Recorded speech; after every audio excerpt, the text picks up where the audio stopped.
ఆయన ఇక్కడ పర్యటిస్తే ఇక్కడ దళిత నాయకులు ఉండకూడదా? దౌర్జన్యంగా పోలీస్ స్టేషన్ లో నిర్బంధిస్తారా అంటూ YSRCP state executive member Gandepalli Bobby, Pithapuram పట్టణ అధ్యక్షుడు రావుల మాధవరావు తీవ్ర స్థాయిలో ప్రశ్నించారు. రాష్ట్ర ఉప ముఖ్యమంత్రి పిఠాపురం ఎమ్మెల్యే కొణిదెల పవన్ కళ్యాణ్ పిఠాపురంలో పర్యటిస్తున్న నేపథ్యంలో వైసీపీకి చెందిన పిఠాపురం మున్సిపల్ దళిత్ కౌన్సిలర్లు, దళిత నాయకులను శుక్రవారం పోలీసులు అరెస్ట్ చేయడాన్ని వారు తీవ్రంగా ఖండించారు. ఈ సందర్భంగా పోలీస్ స్టేషన్లకు వెళ్లి నిర్బంధంలో ఉన్న వారిని పరామర్శించారు. ఈ సందర్భంగా రావుల మాధవరావు, గండేపల్లి బాబీ మీడియాతో మాట్లాడుతూ రాష్ట్రంలో అప్రజాస్వామ్య పాలన నడుస్తోందన్నారు. మొగలే అయ్యారో, గండ్రెడ్డి రాము, సామరావుతు, లలిత తదితరులు పాల్గొన్నారు. దుష్ప్రచారం గానీ, దుశ్చర్య గానీ ఏమి చేయని ఎడల చేసి ఉన్నారని అనుకుంటే ఏదన్నా అనుకోవచ్చు, కానీ చేస్తారేమో అనే అనుమానంతో ఈరోజు పొద్దున్న వాళ్ళు తీసుకొచ్చి అరెస్ట్ చేయటం చాలా అన్యాయం. కానీ మీకు ఒక డిపార్ట్మెంట్లు అంటూ ఉన్నాయి. ఏంటంటే స్పెషల్ బ్రాంచ్ ఉంది, ఇంటెలిజెన్స్ ఉంది. అలాంటి తరహా ఏమన్నా జరుగుతాయో కార్యక్రమాలు అన్నది మీకు ఇన్ఫర్మేషన్ కూడా తీసుకునే అవకాశం కూడా ఉన్నా అవి ఏమీ చర్యలు చేపట్టకుండా ఈరోజు డైరెక్ట్గా పాపం పిల్లలు డే పెట్టుకునే వాళ్ళని, మ్యారేజ్ డే చేసుకునే వాళ్ళని, అలాగే వాకింగ్ చేసే వాళ్ళని, కౌన్సిలర్లను తీసుకొచ్చి వేరే స్టేషన్ పక్కన మన గొల్లపోలు మున్సిపాలిటీ సంబంధించిన గొల్లపోలు పోలీస్ స్టేషన్లో కూర్చోబెడతాం అన్నది చాలా దౌర్జన్యం.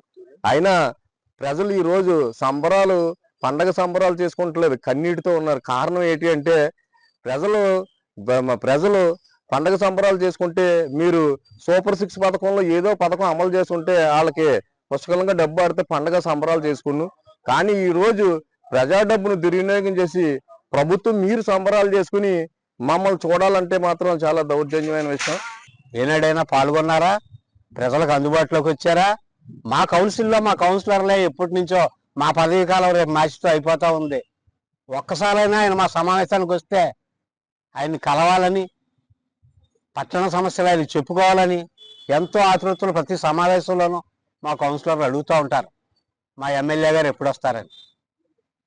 ప్రజలంతా వేయి కళతో ఎదురు చూస్తుంటే మీరు ప్రజలను నిర్బంధించి ఒక వేదిక నుండి సంబరాలు జరుపుకుని వెళ్ళిపోవడానికి మీరు కోట్లు ఖర్చు పెడతా ఉన్న తీరు వీళ్ళ ప్రజలంతా ముఖ్యం. ఎవరు సామాన్య ప్రజలు కనీసం వాళ్ళ బాధలు చెప్పుకోవాలంటే ఒక వినతిపత్రం ఇచ్చే పరిస్థితి లేదా?